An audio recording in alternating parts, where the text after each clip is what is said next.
Good morning. Senator Joe Griffo is in studio with us. This hour, we're going to have a chance to talk to Nick Wallenda, the tightrope guy that would part of the Wallenda family, the Flying Wallendas, which all began at the Enchanted Forest. Pretty cool.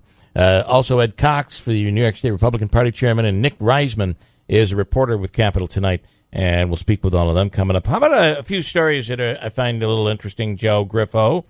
You're familiar with a female by the name of Ira Saxena? Anybody? Christine, Ira Saxena? No clue. She is a girl in England that cannot stop sneezing. And it's got to the point where she sneezes, listen to this, 8,000 times a day. They even tried to hypnotize her, and during the session she stopped sneezing, but started again right afterwards. Listen.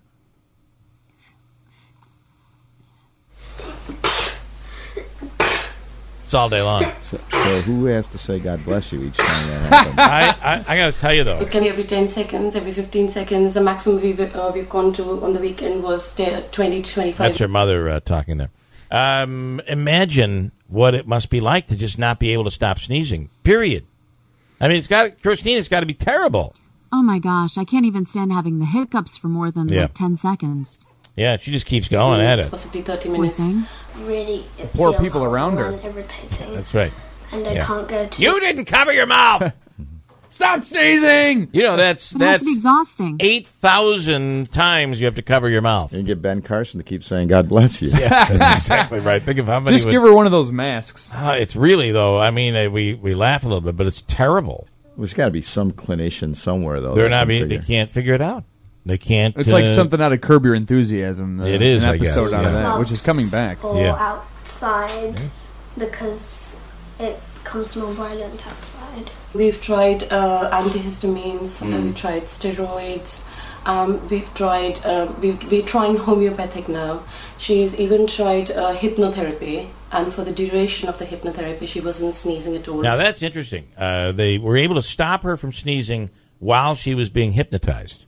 But then as soon as the hypnotizing ended, she got right back into it, started sneezing again. It's terrible. How about the homeless student? A 19-year-old homeless student in Georgia rode a bike for 50 miles to get to school, and he had to sleep in a tent until the dorms opened, but a neighbor heard about it and set up a GoFundMe page for the guy, and in 1 week, people donated money to him, totaling $184,000. Still probably didn't cover tuition. But here is a little audio on that one. I just wanted to personally tell you guys, thank you so much for all you have done for me. Like, I can't even begin to come up with half the words to explain how much I feel. Like, all of this has been so overwhelming and stuff. Like, I'm just in total shock. I want to tell you guys that the money that you guys are sending to me, like, it's been great and stuff. Promise you, if I don't need it immediately, then it's just going to go away to savings, like, because I aspire to be in med school, so I'm going to use it for when I get out, hopefully. I want to keep you guys posted on my grades and stuff. Every semester I get grades, so I want to show you guys that. If he was my doctor, though, I'd have a little problem with it.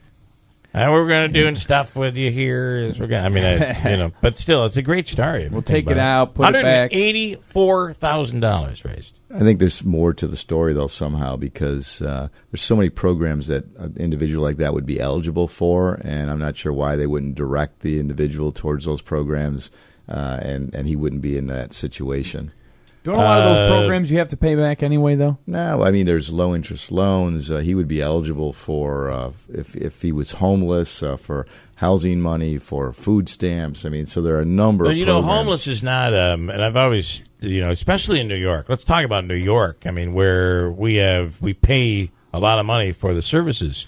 In New York, there's really no reason for anyone to be homeless. But it a lot of times involves mental illness of some sort. Absolutely. And in some cases, too, there was a guy I knew at Lemoyne College. He was a continuing education student. So he was an adult. He was a veteran. And his name was Tom, and he was living out of his truck for a while. But he got his degree from Lemoyne while living out of his truck. And me and a friend of mine did a project for our video production class. We followed him around at the different spots he'd stay at.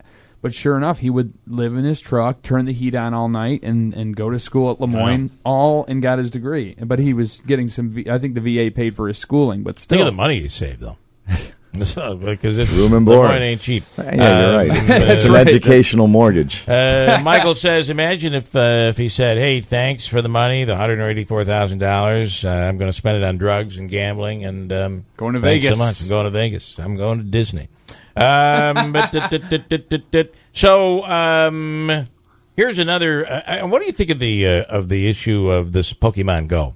There are a lot of people getting into accidents and stuff. We're not going to see the legislature pass some ridiculous legislation involving Pokemon Go. Right?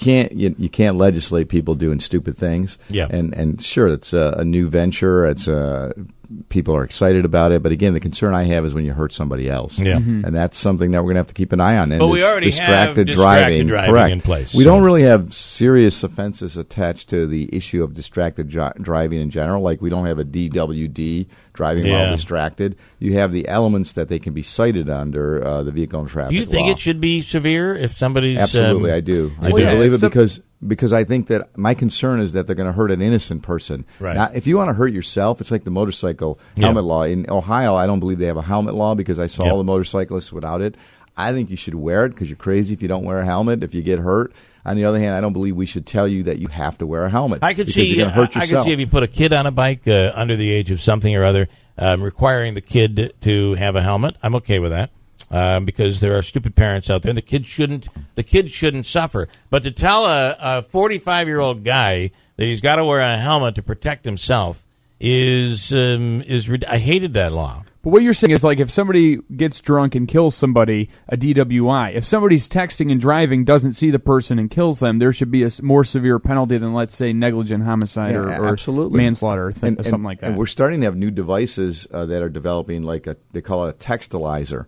That's a new device that can determine if you had been texting and if that contributed to the cause of the accident. So it's going to get interesting out there, but I have no tolerance, zero tolerance for distracted driving, particularly when you hurt an innocent person. Yeah. It's, again, you're not only hurting yourself potentially, but you're going to hurt someone who had no reason and did nothing except to be in the wrong place.